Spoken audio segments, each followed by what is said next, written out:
This has always been an article of faith for him, that he's promised his supporters a wall along the southern border, and he's determined that the main legacy, it would seem, of his presidency will be to deliver it.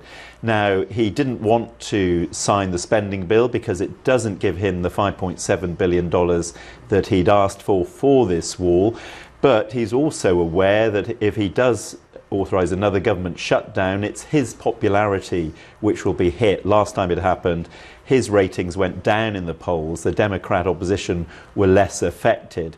So he's realised that's not a route to go down, so he's agreeing to the spending bill, but he still wants that wall. So by declaring a national emergency, it gives him the powers to take funds from elsewhere, in particularly the Department of Defence. He can take funds which have been allocated for other things and divert them to the building of the wall. It's quite an extreme step to take, but for him it ticks all the boxes. It avoids a shutdown, but it gets him, he thinks, money for the wall.